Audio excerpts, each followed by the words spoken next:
Good morning you guys, it's Karen, and I don't know why I just took the top off that. I am doing a review of this, the Urban Decay All Nighter Foundation. You know, this is why I don't love doing foundation reviews, because I've recorded it twice and lost the footage once, and the other footage I've changed my mind about. I'll tell you about that in a moment. And I just seem to change my mind, and I feel like I have to go through a lot of foundation before I make an opinion on it. I still don't know what I think about the Tarte Rainforest of the Sea. I think I like it, but I've just never remembered to look at how it lasts through the day, etc. Anyway, you guys wanted a review on this, so I said I would do it. By the way, if you can see a horrible mark on my chin, I burnt my chin. I was a fool, I used too much salicylic acid on it, and it's now healing and looks horrendous, but there you are. So I got this foundation, a friend from America sent it to me, and I was delighted. I got it in number 2.0 because I have the Naked Skin foundation in 2.0. I am going to swatch the colours for you. I'll swatch them now and maybe show you them when we're talking about colours, simply because I want them to dry so you can see the oxidization, yeah, of this one. So I got it in number 2 because that's the colour I am in the Naked Skin. I put it on the first day and I thought I love it. As soon as I put it on, I was like, I love this foundation. It's full coverage, it's not too cakey, it's easy to blend in, like it doesn't instantly dry. You know, you can dot it over your face and you've got a minute to blend it in. It doesn't look ridiculous. It lasted, well, actually on the first day I didn't know whether it lasted or not. The first day, Watson came and licked most of my makeup off. That's my dog, and I don't know whether I went out and came in or what happened, but I couldn't judge it on that because I had barely any foundation on my skin. Probably why I got a blemish, because Watson had licked me all over the face. Day 2, I did pay attention, and I put the foundation on and I was watching it all day, like, okay, what does it look like now? What does it look like now? I wasn't doing videos or anything. I'm not very good at doing that type of video. I know that it's useful. It's just I like things in sort of, you know, I do my videos, that's it, done. I can then scrape my hair back and, you know, get on with something else. Anyway, it looked really good throughout the day. I did have a little bit of shine. I blotted it. After blotting it, my foundation looked great. So I thought, okay, I'll review it tomorrow, and it'll be a first impressions review because I've only used it a couple of times. So I did the review on the 3rd day. I then tried to transfer my footage and I somehow managed to delete it. I don't know how I managed to delete it, but I did. Nothing left on my card. So the 4th day I put it on and I recorded it, and I started to edit it yesterday to put the video up for you, and I was watching it going, don't like the foundation on me. I think I've put it on too thickly. I also had recorded me applying the foundation and it looked hellish in that as well. It didn't look too bad when it was finished, and I have got the foundation on today, but just watching that video yesterday, I was like, I'm doing a video saying to you that I don't think it looks cakey and that I don't use my beauty blender to apply it, but actually watching the video back, I'm like, girl, you should have used a beauty blender. It looks cakey. So I felt like I couldn't put that video up because that wasn't my opinion. My opinion today is different than it was yesterday. So I'm here today. I've got this foundation on my skin. I did use a beauty blender, and I am going to give you my 5th impression review, which is not to say that it won't change in the next week, but I feel like I've had enough experience of it now that I know what to expect from the foundation. I know how to use it, and I think I'm very excited about this foundation, really excited. I think it might be my new holy grail, but you know what? I'm going to wait and see when I watch this video back what I think it looks like on my skin now that I've used the beauty blender. I'm looking at the computer here, sorry about looking sideways, because what I'm going to do is talk about the foundation from the point of view of the claims that Urban Decay make. It's the easiest way to give you all of the information.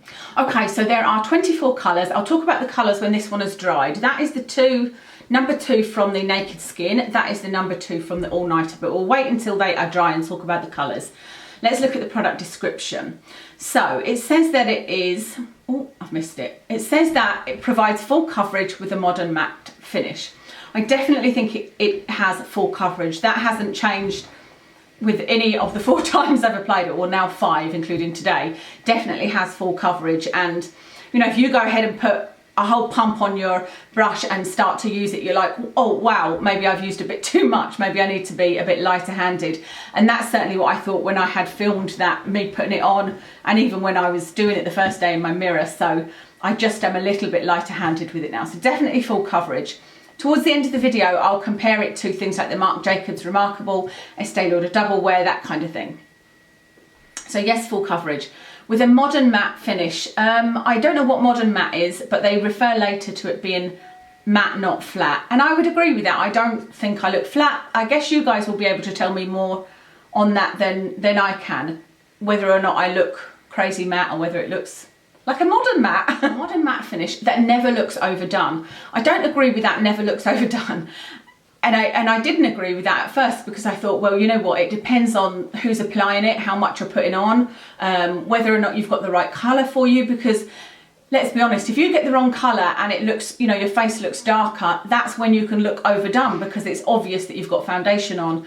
But after watching the video of me yesterday, I thought, I look overdone because I've put too much on and not realised it. So, I mean, maybe, I think you will have seen me with this foundation on, because I think I have done a video with this on, and maybe I don't look overdone on camera. I was looking at it very close up, to be fair, and very critically, but even then, as soon as I'd noticed that, I looked in the mirror and was like, you know what, it does look cakey. So I think you can look overdone. It says get serious long lasting wear. It's definitely long lasting. They've been really clever in that they haven't talked about exactly how long it lasts. They haven't at any point said that it lasts 24 hours, 12 hours. You know, they're hinting at the fact that it lasts all night because they're calling it all-nighter. They're saying that it's long-lasting, but they're not giving a specific time. I think that's good because, again, to me, you can never put a time on something. That makes me suspicious because it'll be, you know, there'll be a little star by it if it says 12 hours and it'll be tested in 5 women who wore these products.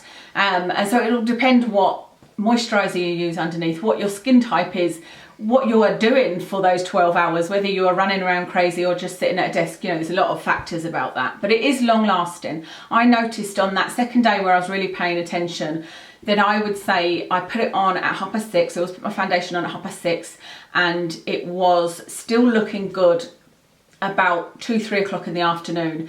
And like I said, I did blot it with blotting paper, but it looked perfect underneath. It's almost like it took the oil away, but it didn't take my foundation away. And it looked perfect. I did then powder it a little bit, but I didn't really need to do that. It did look good without that. So yes, long lasting wear. A blown out effect you never thought was possible.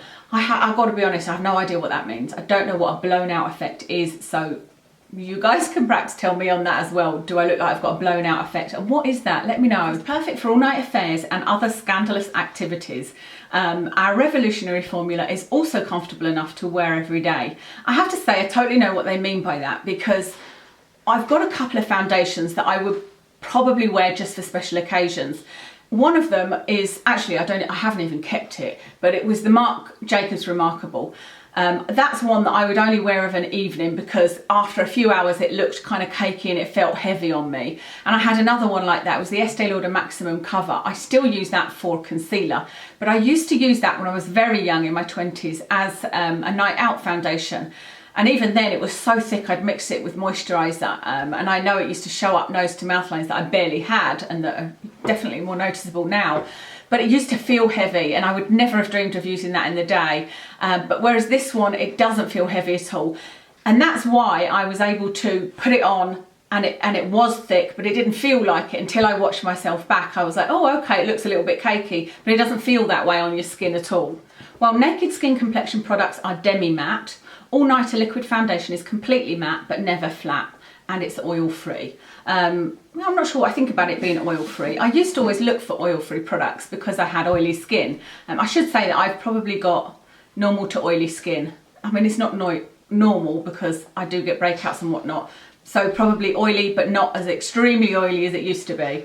But when it was crazy oily, I used to look for oil-free products until I knew that oil is actually good for your skin. So I think that will appeal to some people.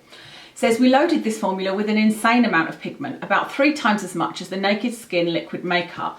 So it's saying it's got 3 times as much as this one. I would say I agree with that. Although on my hand there, that's the Naked Skin, that's the All Nighter. It doesn't look like it in a swatch, but on my skin I would say definitely does. So I don't know why that is. Don't know why the difference, but definitely on my skin I would say it's about 3 times as pigmented, and in fact that's why I didn't love this one. I've never done a review of this. I know a few of you were interested. I really like the feel of it. I really like the finish if I use like a mineral powder foundation on top. But it didn't last that long for me, and it just wasn't full coverage enough. So this to me is everything this isn't. I've got a real urge to go and check that they have not moved my mat. I've got a welcome mat outside the door, and they always put it on somebody else's flat. My dog walker thinks he's doing it to wind me up because of my OCD. And I keep thinking it's just a doormat. Like, I'm going to say, will you please put my mat back when you clean outside, you know? Oh, anyway, okay, I'm gonna resist. Even more ironically, it's from a friend that I can't stand now that we don't talk. But anyway, okay, so never matte but flat, it's oil free, we loaded it with pigment. A little goes a long way, definitely true.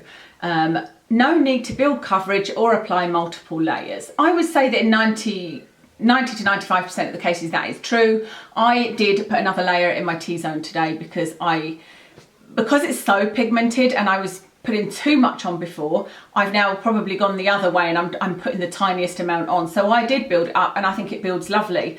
Again, I might watch back and go, oh God, what have you done to your T-zone? But I think it does build nicely, but I see what they mean. It is so pigmented that you probably don't need a second layer. There's no need to build, oh, itchy nose. Waterproof, paraben-free formula. Diffuses light to blur flaws. I didn't know it was waterproof. I'm not sure how many of us are looking for waterproof.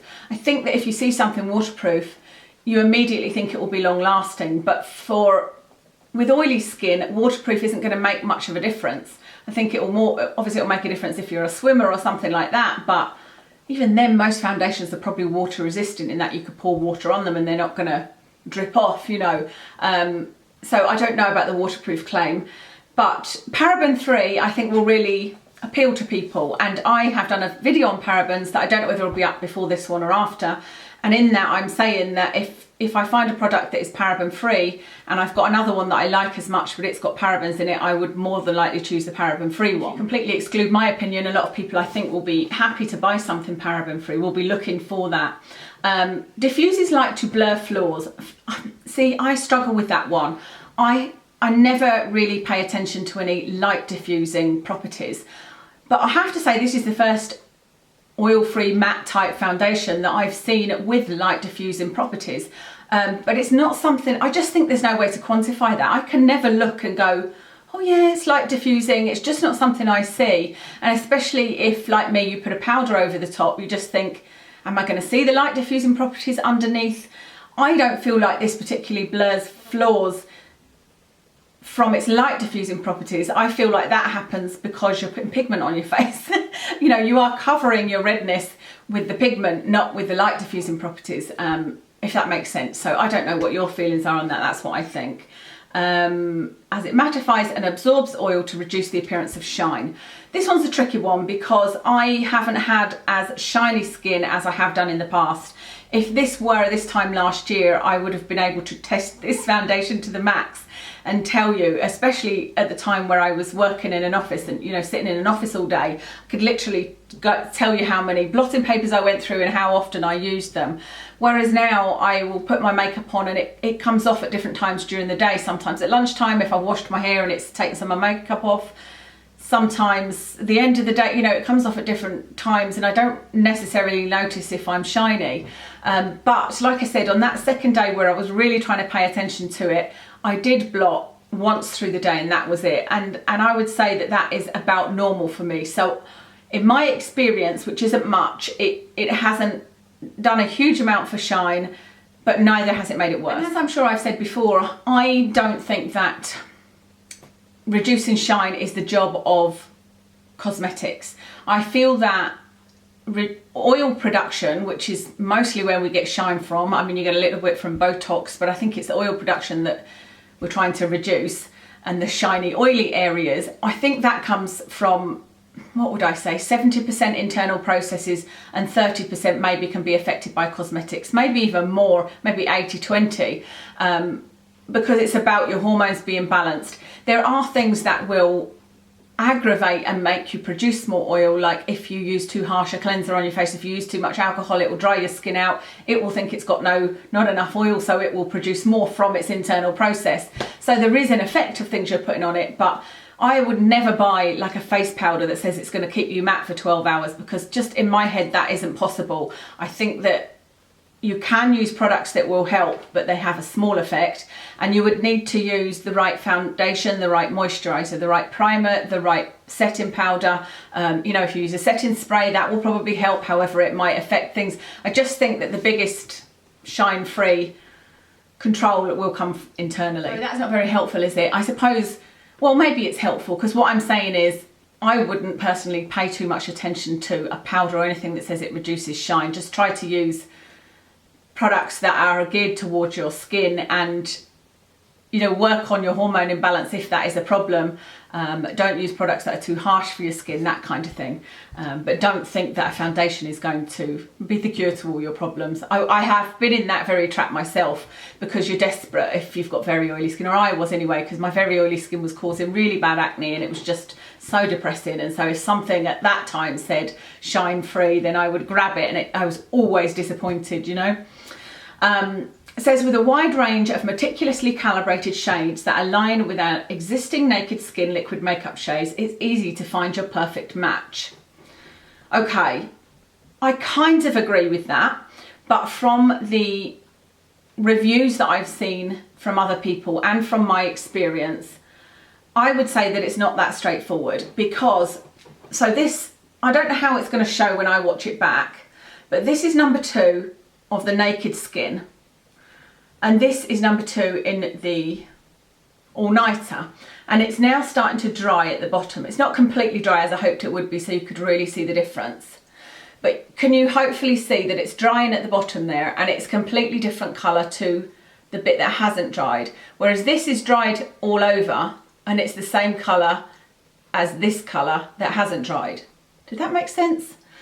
So when the number 2 is completely dry of the all-nighter, it is darker than the number 2 in the naked skin, and that seems to be the general consensus from the reviews that I've watched or read or whatever. And the lady in Urban Decay also said, because I went to look at other colours just to see out of interest, and she said that be careful because it oxidizes, so it does change colour, and like I said, you can see that there where it's drying at the bottom, it's changing colour and will be a lot darker than that. And then the final bit of the claim is just talking about it being in a sleek edgy bottle that comes with an airless pump, so it's nice and hygienic. I love that about it. There's quite a lot of things that I love about this. I love the bottle.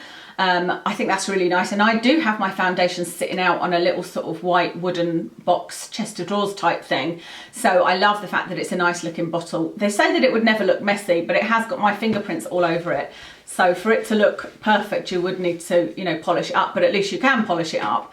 It says that you can see the colour through it. That, I don't know whether that's a bonus or not, but you should be able to see when you're running low, which I think is really good. The fact that it's in an airless pump, love that. I love how full coverage it is. I love that you've got a minute to blend it when you put it on. It doesn't dry instantly, but it does feel matte. It does mattify. It doesn't feel cakey. It doesn't feel heavy.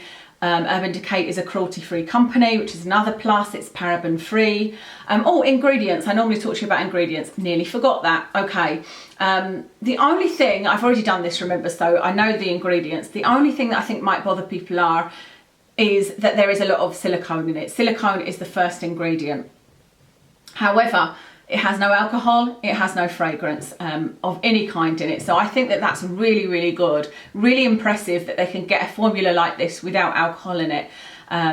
Because a lot of the oil-free products, long-lasting products do have alcohol in them and fragrance. I don't actually like the feel of some silicones, funny enough. A lot of primers, you know, the ones that are meant to blur flaws and all of that, I find them too sort of slimy feeling, and I don't like the feeling of them at all. This does not feel like that at all. You wouldn't know from the feel of it that it's got silicones in it, I don't think. So if that's the aspect you don't like, I think that you'll be all right with this. So yeah, great ingredients is another plus for me. I noticed that it doesn't have any moisturising ingredients in, other than it's got vitamin E at the very end of the ingredient list, but it's quite an ingredient list. 1, 2, 3, 4, 5, 6, 7, 8. There's about 20 to 30 ingredients there, and vitamin E is at the very end of that. And so I don't think you'll get much moisturisation from that, and it definitely has a matte feeling. So I feel like this will be good for oily skin, normal skin, but I think dry skin you might not like this. I mean, it's obviously not aimed at dry skin, and I think that this I don't think this would feel comfortable on your skin. I've got this little dry patch where I used too much salicylic acid and have burnt my skin basically, and I can feel that it's not doing any favours for the dryness. What I don't have though is tight skin. I do get dehydrated skin even though it's oily, and there have been some foundations I've used that I felt like my face felt tight, and it doesn't with this, but I just think there's not enough in it for dry skin. Okay, so let me tell you what I think about this compared with some of the other full coverage foundations out there. You've got the Marc Jacobs Remarkable foundation that I had in 2 different colours. That one is more liquidy. This one is like a cream. This I would say is like pouring cream, maybe a little bit thicker than that, but you can see how that is kind of slowly running down my hand. That's the kind of consistency it is. It's fairly thick, but the Marc Jacobs one was thin. You could pour it out like liquid. It was very, very liquidy. Look at the difference in the colour between that dry and that swatched. So that is the 2.0 swatched now, and that's the 2.0 dry. I mean, to be fair, it looks like the Naked Skin one is just the same. It also oxidises by the looks of it, which I didn't really realise, but maybe not quite as much looking at that. But that's quite a difference, isn't it? Quite a difference. Anyway, what was I saying? Yeah, so the Marc Jacobs Remarkable is a lot thinner, but it is just as pigmented, if not a little bit more. I would give this a 9 out of 10 and that one a 10 out of 10, something like that. Marc Jacobs was a little bit more pigmented.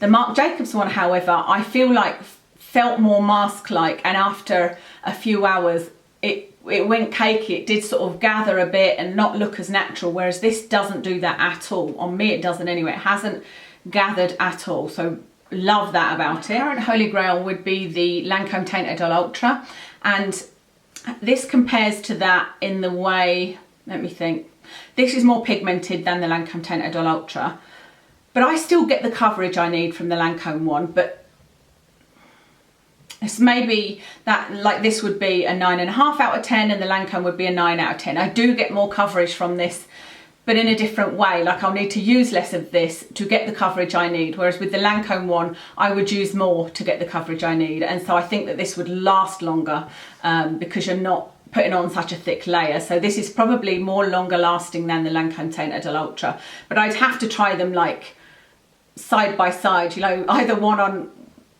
each half of my face, or one day and then the following where I had a similar days, you know, running around or whatever. I do love my Lancome one, but it has fragrance in it, and like I said, this one is from a cruelty-free company, this one's paraben-free, this one's got better ingredients. So yeah, that's how I'd compare it to the Lancome Teint Idole Ultra. The Estee Lauder Double Wear is probably the same kind of feeling as this. If you put a pump of the Estee Lauder Double Wear, it would feel kind of the same. It would, you know, slowly drip down your hand, but it's not completely liquidy. It's not quite as thick as the Lancome one. Not that that's thick, but anyway, about the same consistency as this.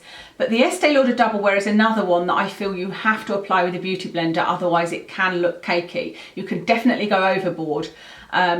Whereas with this one, it feels thinner. Doesn't feel as, it's more lightweight. If you've been watching me for a while, you may remember that I loved the YSL Fusion Ink when it came out. I had wanted for years a thin foundation that had great coverage. The closest I had found was the Christian Dior Air Flash, which is a spray. And that was thin but good coverage. Then out came the YSL Fusion Ink, and I just thought this was the best thing ever, and I bought 4 bottles of it. And I used it religiously for a long time, and I would definitely recommend that one for oily skin. It was the longest lasting foundation I've used. However, when I kind of revisited those foundations a few months ago, I just couldn't get on board with them. And I don't know whether it was that they were the wrong colours, because I could never really find a colour to suit me. Every time I put them on, I didn't like what I saw in the mirror, and I don't really know why, but compared to this, the YSL one is a lot more liquidy. Again, it's like the Marc Jacobs. You could pour it out and it's like water, and I think you get a little bit more coverage with this. I think that's all there is to tell you, other than it's £27. I didn't tell you the price. I suppose that would be the only thing in my negative column, because obviously I'd like to have a Holy Grail foundation that is a drugstore price, but everything else so far, it ticks all the boxes for me, and I just need to find, I suppose, a colour that I can wear when I don't have you know, I've had to make sure I stayed tanned in order to wear this. So I need to have a look at the lighter colours and see what they are like when they are dry, and if they're a good colour when they're dry. Yeah, it'll be interesting to see if this is my Holy Grail foundation. So I'll maybe think about putting it in. I won't put it in my, what we now, September. I won't put it in my September favourites. But if it is in my October favourites, then that might mean that it's got Holy Grail status and kind of knocked everything else off the Holy Grail pedestal. So we shall see. Let me know what you think, if you've tried this, what you think of it, how you think it compares. Is it your new Holy Grail foundation? I'd be really interested to see what everybody's thoughts are on this. Thank you very much for watching. I will list everything I've got. I mean, obviously I've got this foundation on. I'll list everything else in the description below, and I'll